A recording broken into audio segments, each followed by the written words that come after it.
But we will start this out with Chelsea, who have released their accounts for last season. There are some very interesting details. Our chief correspondent, Kaveh Solhekol, is alongside me. Doesn't make for great reading, does it? No, Chelsea have made the biggest pre-tax loss in Premier League history.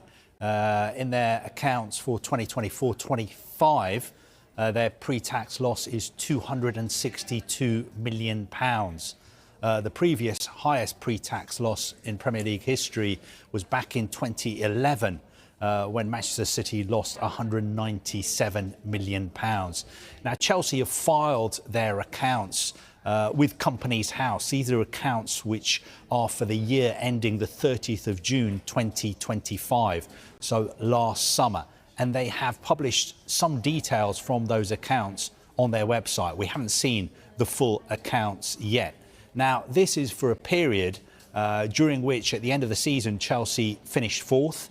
They also won the Conference League, and it partially covers the period in which they won the Club World Cup last summer as well. Their revenue for the year was £490 million. That is the second highest revenue Chelsea have ever had. The reason it went up to £490 million is because they finished fourth in the Premier League. They would have got more money from the Premier League. They won the Europa Conference, and they would have been able to bank some of the money that they earned from the Club World Cup, which was, I think, in total around £87 million. Match day income for them was about £86 million. Now, that is not as much as some other big clubs, because obviously their stadium is quite old. They don't have a new stadium like the Emirates or the Tottenham Stadium, and it's not anywhere near the kind of money that Manchester United make from Old Trafford on match days.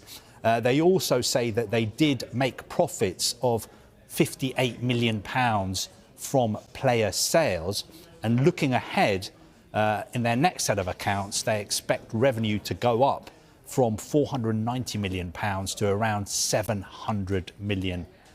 Is that largely because they're back in the Champions League?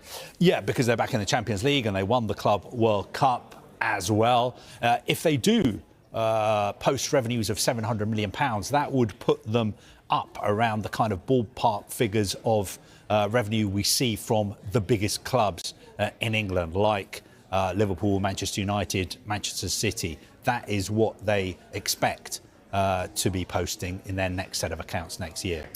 Even though that might well be the case and that revenue will go up, there will be a lot of football fans watching saying, well, surely Chelsea can't go on spending money after